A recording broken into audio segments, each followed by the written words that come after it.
is Beatrix Price out of IATEFL Hungary, and she's going to be talking with us today about a very important subject matter, which is professional development for professional well-being. So I'll turn it over to you, Beatrix, and all the best. Thank you. Thank you very much, Jim. And thank you, everybody. Good morning, afternoon, evening, wherever you are. Here in Hungary, it's quarter to 7 now, so it's totally dark outside. And then but today was an amazing day, absolutely amazing. Do you know how many conferences and professional development events took place today?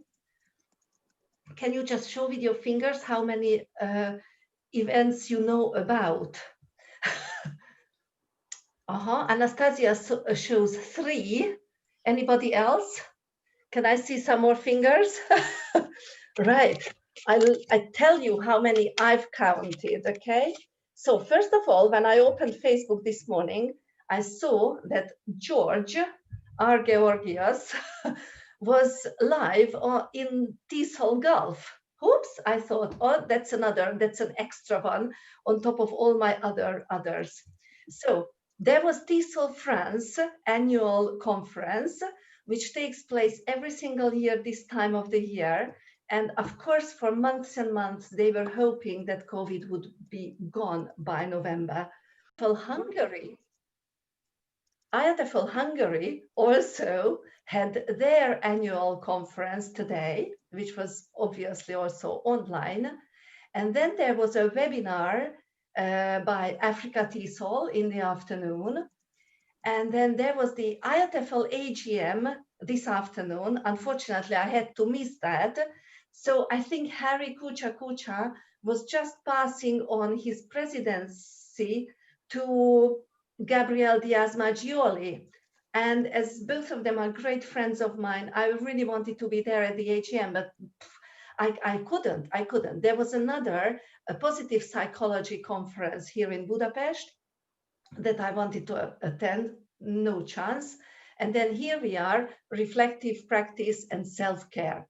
So these were the events today. And I don't know if Liz is still with us or not. She's probably celebrating her birthday by now. Anyway, so these are the events, and this is the end of my day. There will be one more session. And then, as we say, reflective practice. So what are the most important things that I've just picked out from the sessions from this conference? First of all, breathing, how important it is. Thank you very much, Krista, to have our attention, our focus to the different moments, not just around us, but in us as well, because that's so important. And then Tammy talked about a lot of things, coping strategies, approach strategies, avoidance strategies, etc., which have been just so incredibly important in the last 6 to 9 months for us. And this is really that we had to draw lessons from.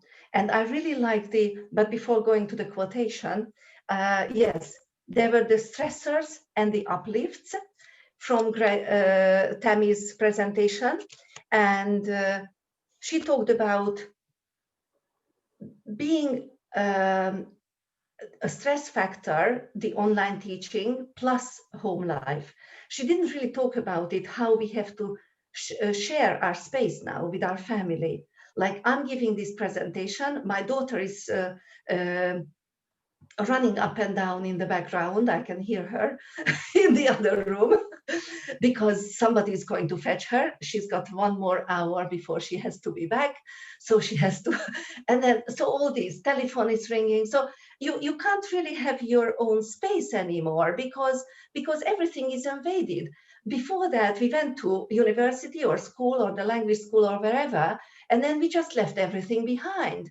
Now we can't leave anything behind. Everything is around us. And even we try to focus, because we try our best. We are not just teachers or presenters. We are also mothers or friends or whatever else. Anyway, so this was so important from Tammy's presentation. And then when she talked about little tips how to survive COVID, I remember that morning, maybe it was in May, when in the morning I woke up and I opened my messenger, and there was a message from Catherine from Tanzania, our Catherine, who was just presenting now about their situation in Tanzania. And she sent me a picture of the Kilimanjaro, and she said, on my way to school. And this was just so nice to connect that time and this time, when we are now again back in the lockdown.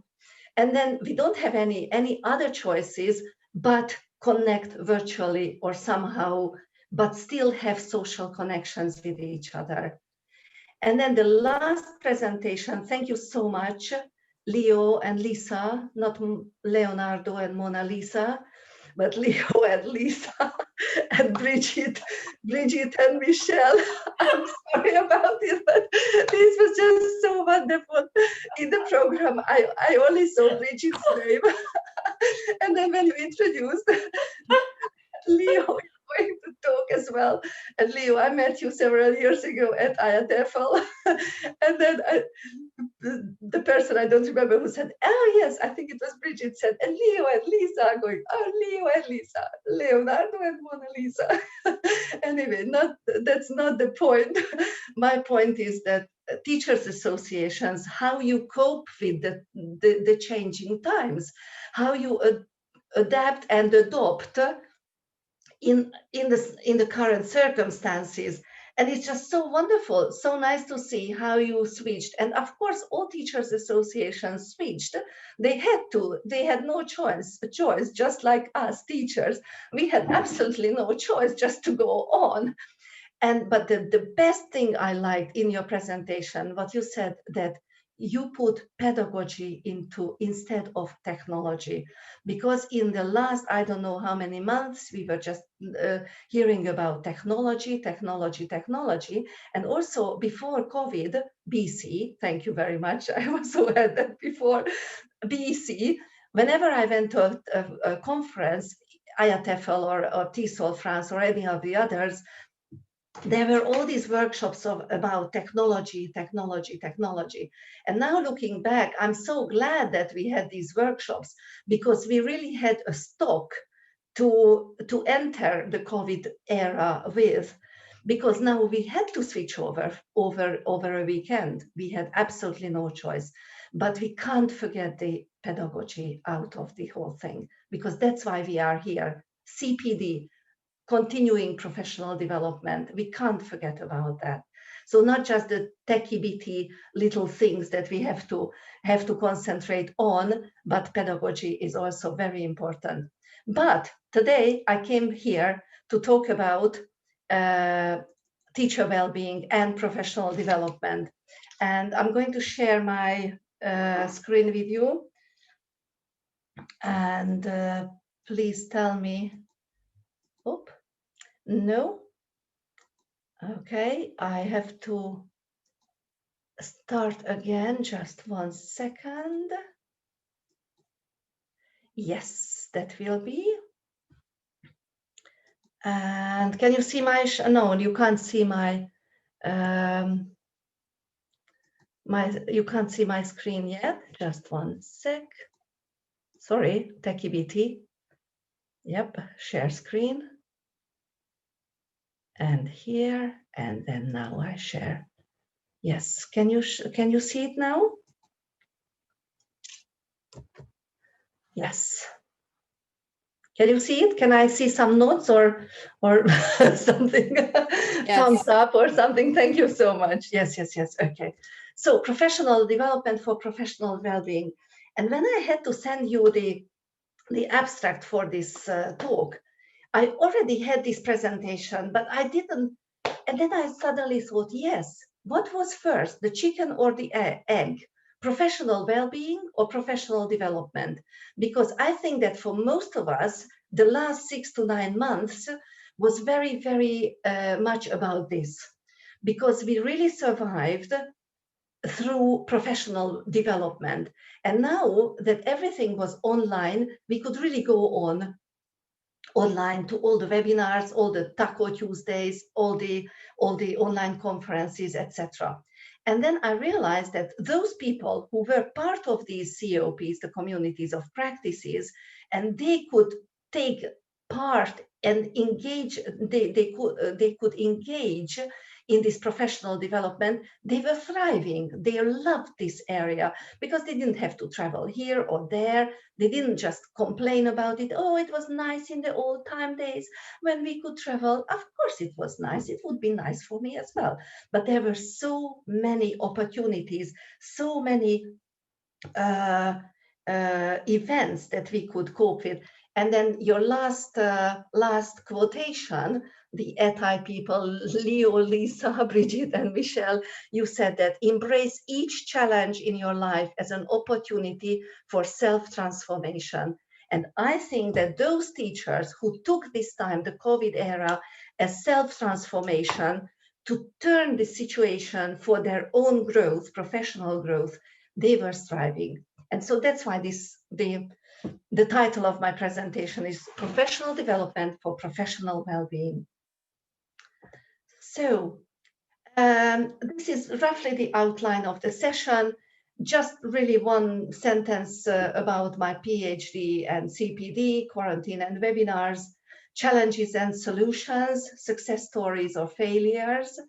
I'm going to mention the word salutogenesis and how I connect that to well-being. And I bring the possible future selves theory into my presentation when we can see motivation in the possible future selves, either for the learners, for the teachers, or in ETI case or IATEFL Hungary or other things for professional organizations like English language teachers associations. But now for us, it's for the teachers. And then I don't think that here I have to go into details how we go from goals to achievement and how we should set short and long-term goals. But I'm just going to share a few practical activities that I thought that could be used in the lessons, or maybe for us as well. And if we have time, I don't know how much time we'll have at the end of the session, maybe we'll go into reflection. So what is my background? I have been doing my PhD since 2016, and I've been researching English language teachers associations. And now in the participants, I can see some of you who filled in my English language teachers association survey. Thank you very much, Bridget and others who helped me with that. And but also it was part of professional development. So how English language teachers associations support their members' professional development. This was the BC, before COVID era, of course. And then my observation, I haven't researched it, it was just an observation, how that I could see that teachers who had synchronous classes in the lockdown, in the quarantine time, they really loved online teaching. And those colleagues of mine who had just the asynchronous teaching, they didn't really enjoy the online teaching period. And as I said, salutogenesis, well, we heard a lot from Tammy already about the physical well-being and the mental health, how they are connected to each other. So I wouldn't really like to go into this. But salutogenesis is a very important word. I think salus is health and well-being in Latin, and Greek is the genesis is Greek, because this is really how we should try to strive towards a healthy life, to find the life-work balance for ourselves.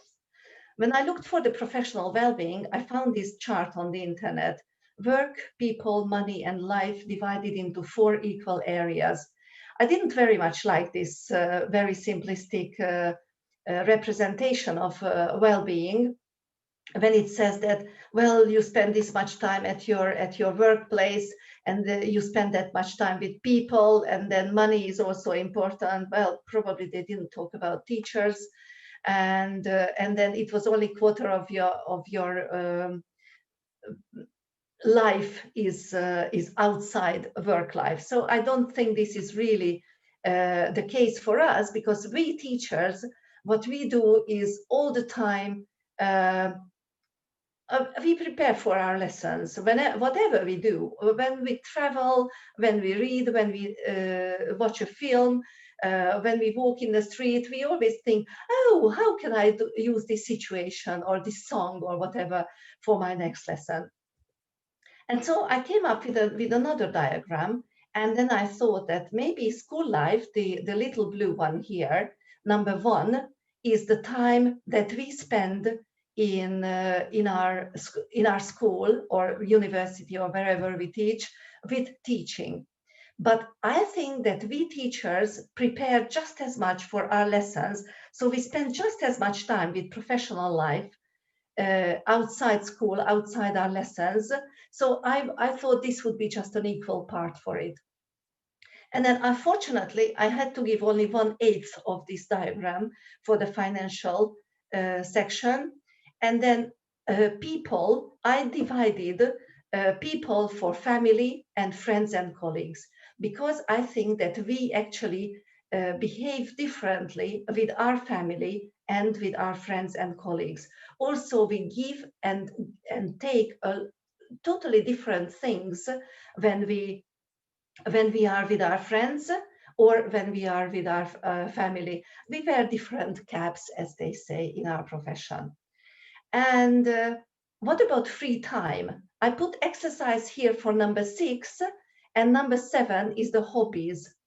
And this can be connected to physical exercise, the hobbies, but they can be something totally different: photography, or I don't know, reading, or I don't know, train spotting, if you were English. I don't know exactly. Yes. And I think the most important here is number 8. Number 8, what is number 8? I forgot the hashtag from number 8. That would be the me time. Yes. How much time do I spend only on myself?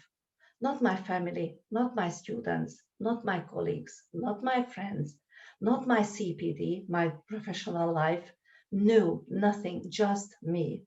And then, of course, you can put the me time into one of these categories, but me is when I really recharge my batteries, refresh myself, and then I get acquainted with the energy that I can go on.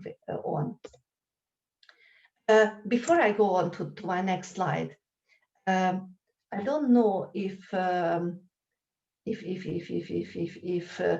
I ask you to choose one of these numbers from 1 to 8, that is the most neglected area in your life. Can I ask you to put it in the chat box? The most neglected area. And I don't know, Anastasia, would you be my helper to tell us the number? Oh, yes, I can see that, the chat box there. So the most neglected area, can I just see a number from you? Number 7. Aha, hobby. Yes. Yes, other people, can garden? Aha, so the most neglected area out of this diagram. 6 and 7, Jim, thank you very much. Exercise and hobby. Anybody else would like to contribute in the chat, or you can also show it on your fingers if you like, the number. Leo 3, financial. Woo, exactly. The teachers, we always put that at last. I don't know why. They always say, my friends say, and how much do you get for this workshop? I said, me? I get nothing. It's all from my free time. Yes, exercise and hobby, and absolutely financial the financial section. Thank you very much. Yes, actually, I thought this would be the case here as well. I think the most neglected is hobby. For some people, exercise as well. Financial is non-existent for teachers. We just love teaching, and we love going to conferences, and we pay the airfare, we pay the hotel, we pay the conference registration, the fee, we pay our own food and drinks and everything. Never mind. So yes, and then if I could ask you to put the number that you most care for, which number would that be? Your most cherished segment out of this diagram. May I ask you to? You can also show it on your fingers if you have your camera on. But if you prefer to be silent and put it in the chat box, I'm also happy. James says family, friends, and colleagues. That's wonderful. Lynn, professional life and family life. Thank you very much. Lisa, number 4, family. Oh, that's very nice. George, thank you. Professional life and friends and colleagues. Yes, absolutely. We are always on Facebook and sharing our webinars with each other, don't we? Yes, school life and finance. Okay, thank you so much. Just a few examples. Wonderful. Glenda, professional life, friends, colleagues, and me time. Thank you for saying the me time. That's very important. Anyway, so if I go on in the presentation, I can, yes, then of course I don't have to talk about continuing professional development now. Gabriel Diaz-Maggioli, the king of CPD, is becoming the chair of IATEFL, president of IATEFL. So let's look forward to further developments of our association. Yes, now I would like to move on to the future self. We all have our dreams, hopes, desires about the future. And I know that here among us, there are lots of very experienced and very successful teachers, but we always want to do more and more and want to get higher and higher. And then I don't know if you want to share, anybody would like to share with us some of their hopes or dreams about how you imagine yourself in the future, in 2 years' time, 3, 5 years' time. Do you have any hopes about publishing a book, editing a book, becoming the president of TESOL or IATEFL, or I don't know, having your own successful business? Whatever. Anybody would like to share, or are you all hiding and being very shy? TESOL and IATEFL people are not the shy type, actually, as I know. But for some reason, there is the chat, and we are never shy, of course, but then to share something with us, George, please. We are never shy.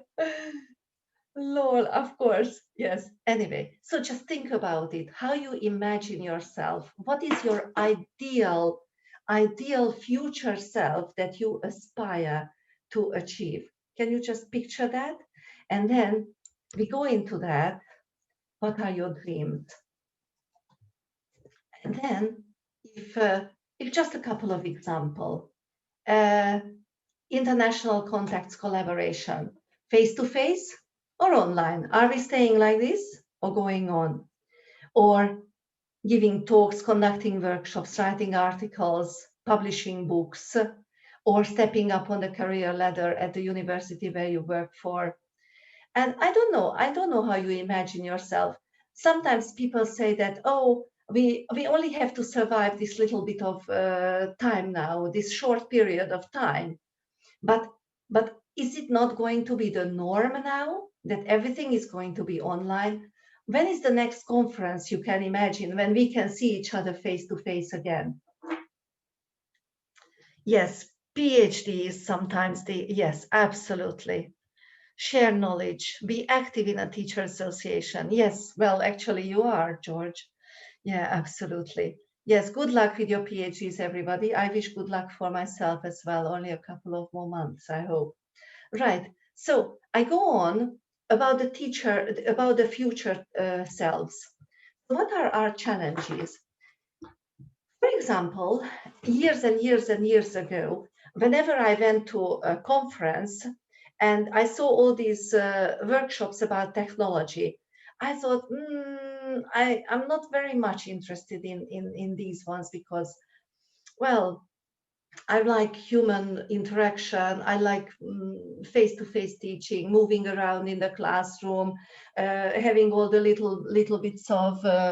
I show you my little colorful papers all the time, giving them out. Anyway, and then I met a very good friend at one of these conferences, and he said, "Okay, just imagine DITOW, the DITO method. They do it the other way around. So pick a workshop which you would never be interested in and go there." And sometimes these workshops were the best workshops at that conference for me. Very interesting. So, but then I thought, yes, these are my challenges. How to overcome these things that I'm not very familiar with. First, I'm not very interested in, or I'm not very skilled, or I don't really know how to do these things.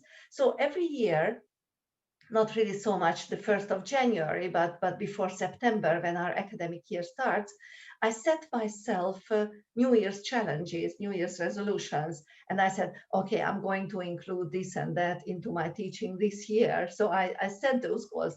And of course, semester, term by term just went by. And then successfully or rather unsuccessfully, I not managed to incorporate these things into my teaching. And now COVID came, and of course, I had to use all of these things immediately that I had planned to use for a long time. So procrastination, Tammy Gregerson talked about it. And what about us? What are we afraid of becoming? What is the teacher feared self for yourself that you would never want to become? And again, just imagine that. And I'm not going to ask you to share, because I can see that this is a very quiet class now, very quiet session now. But let's just see some of them. Burnout. I don't think that any of us here should be afraid of this now. Maybe not so much in the future, but not now, because we are all enthusiastic and we want to participate and engage in professional development now. But lack of energy, enthusiasm, just imagine you go into the classroom like that. Yes, oh, it's no energy, lack of ideas, unengaged students in the lesson. Imagine they all turn their cameras off and they sit like that. And then who knows what they do behind their switched off cameras, missing deadlines, avoiding tasks, etc. Anyway, of course, you can have other, I just played with you a little bit that I turned my camera off. That's what you can see when the students switch their cameras off and they're hiding behind something. Yes. And then what are the expectations from external bodies? Your head of department, the institute council, the chairman, the director of the institution, etc. What do you have to do that you hate doing? What are those responsibilities and obligations, outer demands that you have to comply with? Well, I'm pretty sure that all of us have an awful long list of these to-do things, and we don't really like doing them. Teaching is a lot more exciting and engaging and a lot more fun than all these administrative tasks that we have to comply with. So the auto-teacher self. So this is the possible self, responsibilities, demands, external obligations, obstacles to improvement, expectations. And sometimes these motivate us as external motivation. I have to do it. I have to finish the article by the deadline. I have to send the email to the head of department by Friday evening. I have to do this. I have to do that, blah, blah, blah. But something that comes from within becomes our ideal teacher self, and something we don't want to do is going to belong to the feared self that we want to avoid, and we don't want to do that. And then, of course, for us motivated ELT professionals, we don't really need to define challenges. But when we run a teachers association or a committee, or when we teach in a class, then of course we have to define our challenges and face ourselves with them, how we can overcome. Realistic expectations are also quite important. And then here, keep an eye on the goal. Collaboration. That's why I love communities of practice, because we can inspire each other so nicely, just listening to one at another. And then also I love the webinars, or love the sessions when we have a little talk, a little collaboration. And here is the DITOW that I talked about, the do it the other way around. I talked about a conference where I'm not interested in a topic, and I force myself to go to that session. But I think that during the COVID, do it the other way around also worked beautifully, that I'm not the source of knowledge anymore as a teacher.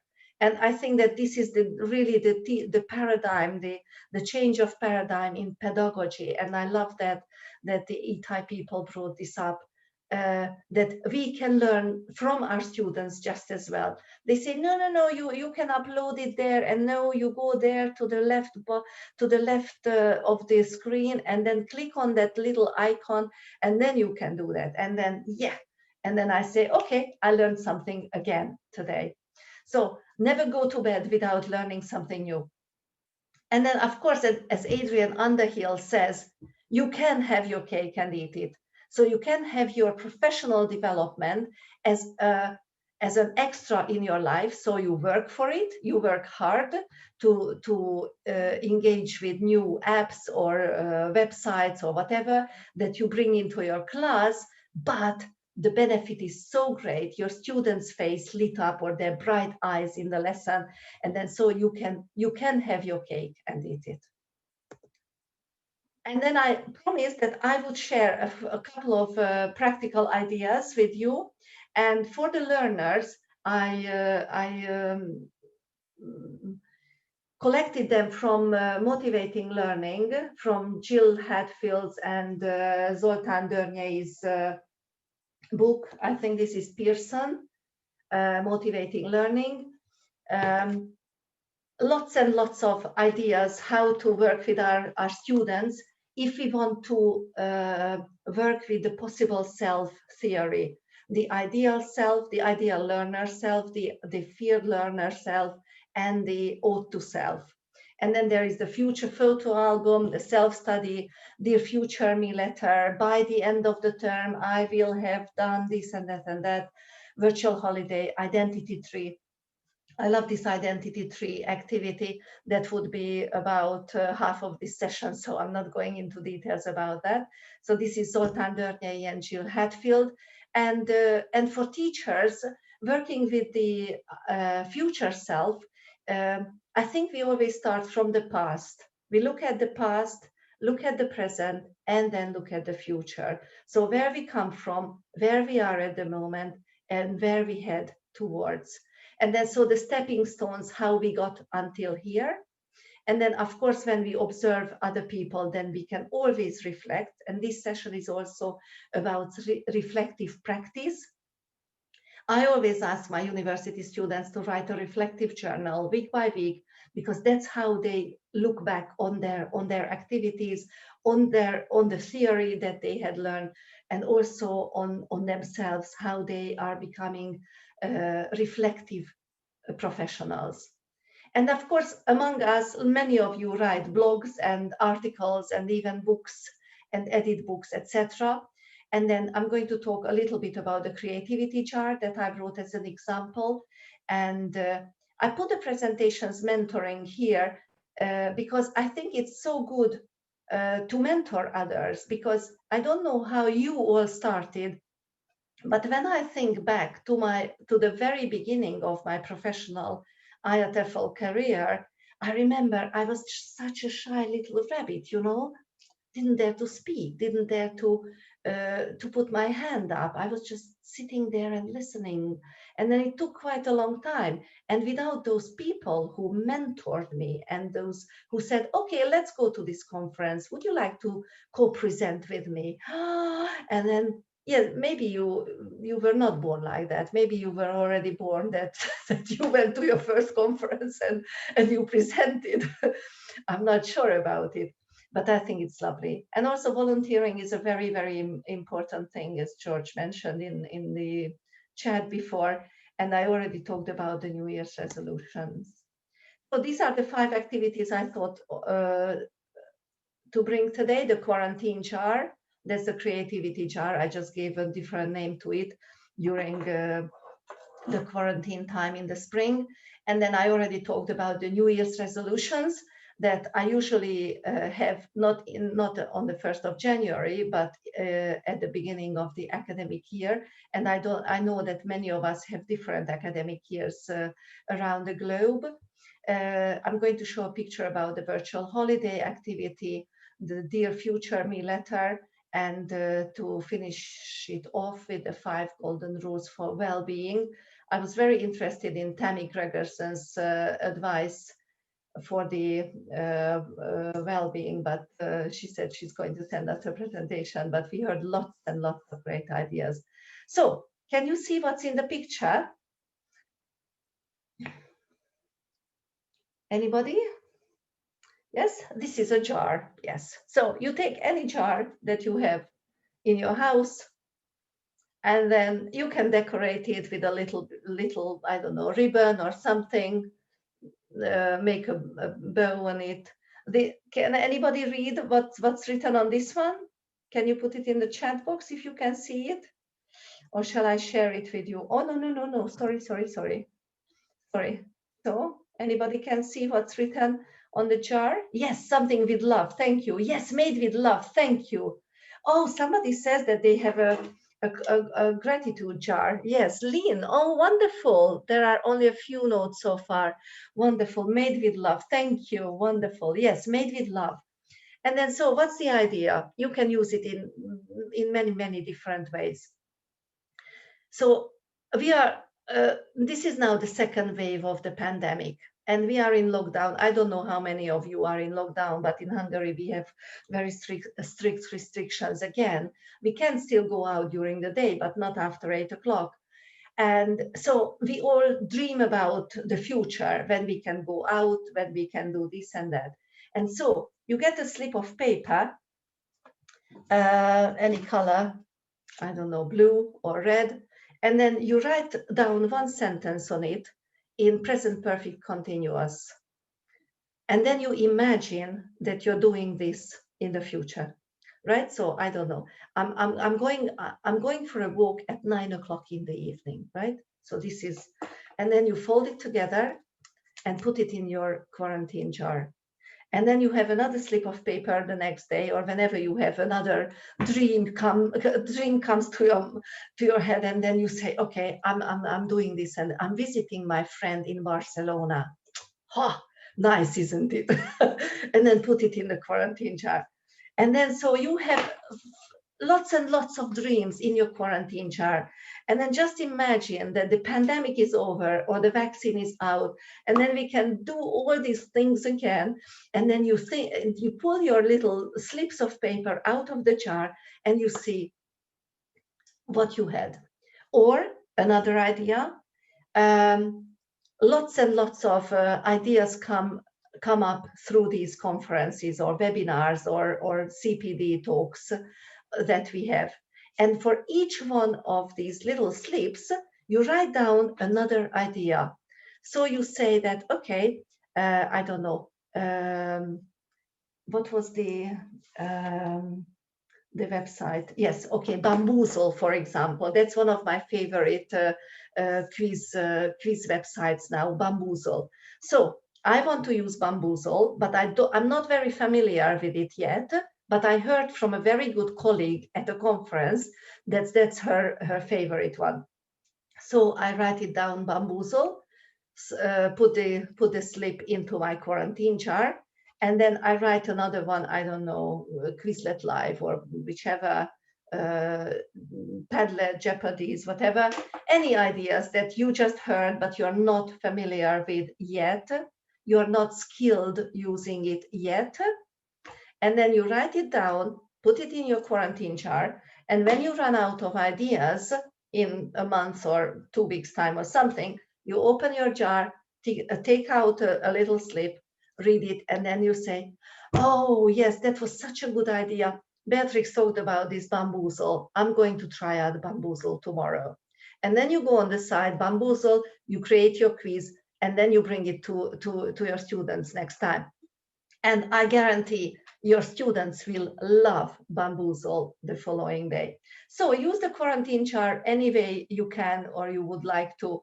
It's up to you. You can just put quotations in it and then make your days happy in the evening if you're feeling down.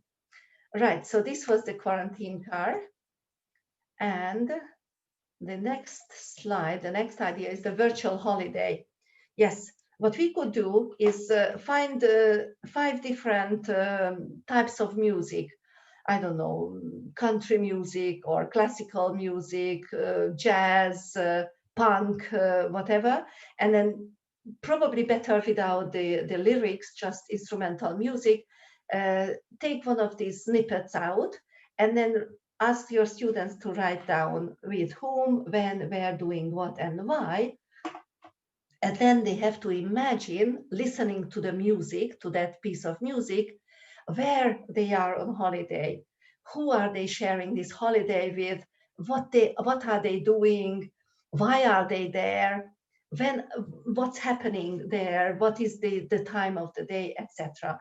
This is a wonderful activity. Use your imagination. Don't concentrate on the negative things that, yes, now I have to be back by 8 o'clock because I can't go out of the house anymore.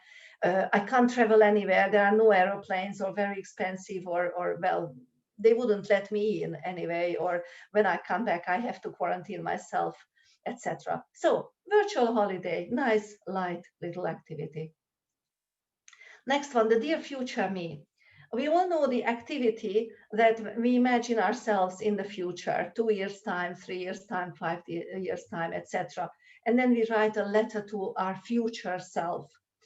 But when I use the DITOW method, and then I say that, yes, the DITO method is doing the other way around. Imagine yourself in 5 years time or 10 years time or 3, or when the quarantine is over. And then you write a letter to yourself, to your actual self. And then you say, you see, you've made it. Who would have thought? Yes, it was you. Well done. Think back, write down the steps. And then you write down what you did, how you got there, excuse me. And then you say, yes, and now it's time to relax. So turn it the other way around again. Imagine yourself. And then 5 ways to well-being. Connect with people. Be active, as we heard from Tammy and others today. Take notice, but what? Keep learning. That's what we are doing now. We don't have to emphasize that. Give and share. But can I ask again, may I ask you to use the chat box and write down a few, oops, no, I go back. If I could ask you to use the chat box and write down who you would like to connect. Just, you don't have to give name like Adam Smith or anything, just somebody, an old colleague, an old classmate, my grandmother, if she's alive, or I don't know. I can't see the chat box again. Oh, there it is. And so can I ask you to write down to myself? No, connect. Who would you like to connect with?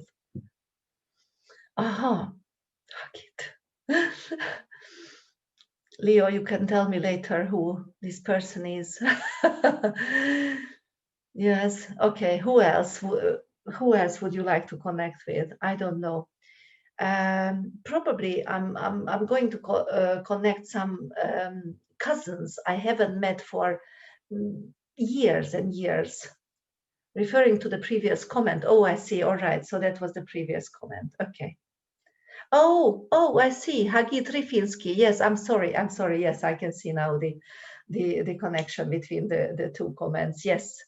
A friend I haven't seen for years. Thank you very much, Glenda, for being active. Anybody else would like to just say one thing or one person they would like to connect with? Okay, then let's go on. Be active. What does it mean? What would you like to take up? How would you like to be active?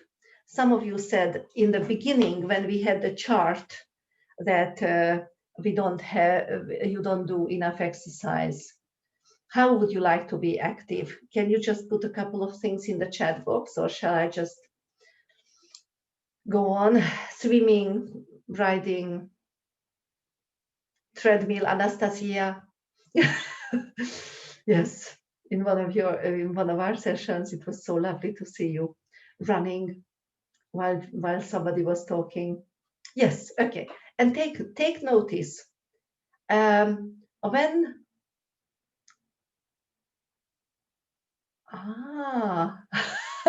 thank you, Anastasia. Yes, my camera was off. So take notice. What can you take notice of? Lots of different things.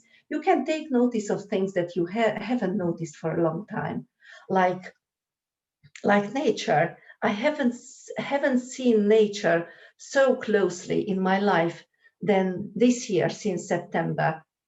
Not September, since March. I went for a walk every single day, and then it was just amazing how nature unfolded itself for me. Seeing the buds, seeing the flowers, seeing the shoots, the leaves coming out. First, the tulips here. We have 4 seasons here in Hungary.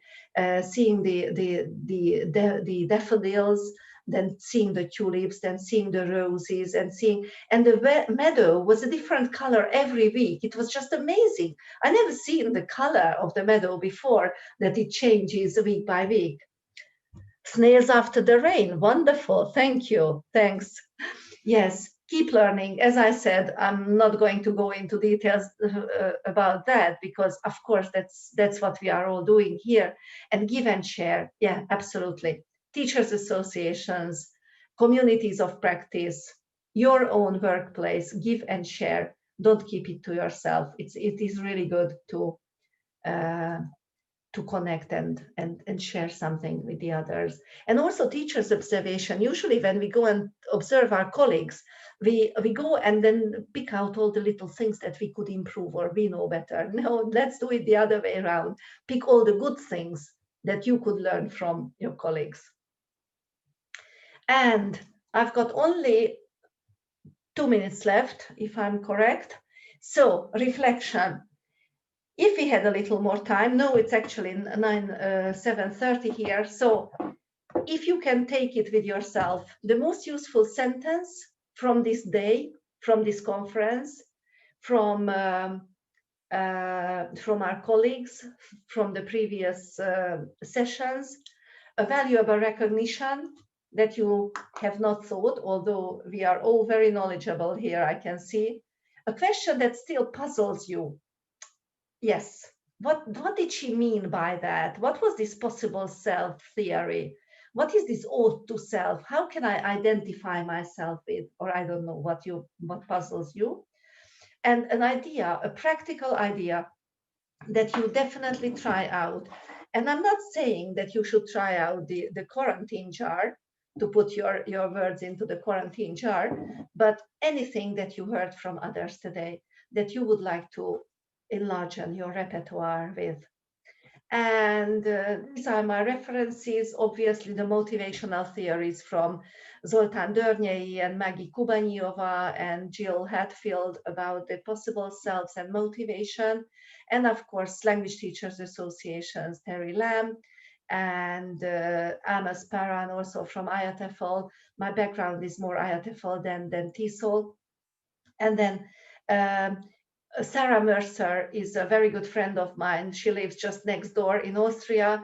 And the last book is Teacher Wellbeing that Tammy Gregerson talked about in her session when she had her talk. And thank you very much for your attention. And these are my details. Of course, Google is your friend. Do connect with me either on Facebook or Instagram or wherever. And then the 3 different articles that I would like to refer to is the one old one, the Let Your Learners Fly. Then I also wrote about the possible selves in teachers associations. This is the vision and mission, the interconnectedness of possible selves in English language teachers associations. And then I talked about English language teachers, professionals, trajectories within communities of practice. And with further ado, I would like to thank the organizers for inviting me. Thank you very much, Anastasia and George and all the others. And I'm very happy to see Catherine and others to be here and reconnect later. Thank you very much. Thank you, Beatrice. Are there any questions you'd like to ask to Beatrice? We still have a couple of minutes if you like. Okay, I'm happy to answer if you have any questions. Yes, you can spare a couple of minutes. If. Beatrice, I actually have a question. Yes. Yeah, which is at the beginning, you mentioned a lot of conferences going on. What do you feel about having too many conferences to attend and being in all different places? Yes, I decided today that I'm going on a CPD diet from tomorrow because in being online and being professional development so easily available online, there are so many choices. And of course, I don't want to miss my Taco Tuesdays anymore because my little professional family is there. And then I don't want to say no to other people if they say, oh, please come and give a talk here and there. And yeah, it's a bit too much. It's a little bit too much, to be honest. Thank you very much for the question, Lynn. And I have to focus. I have to finish my dissertation for my PhD. And so I'm going on a CPD diet from tomorrow on. But I have grown enormously through these events, Lynn. I mean, I can't tell you how much. And Facebook always throws up your memories, you know. And I've just seen that 2013 or 2014, I was having dinner with Stephen Krashen at this time of the day at 7:30 in Paris after the TESOL France conference, you know, and we were just having a good talk there. And all these people who surrounded me in the last 10 years, just unbelievable how much I can be thankful to all of you, actually, who are my friends here. And in the last couple of months supported me, and also those people who are not here but helped me to get here. Thank you, Beatrice. I think it has been a very insightful day and a very insightful presentation. Thank you so much for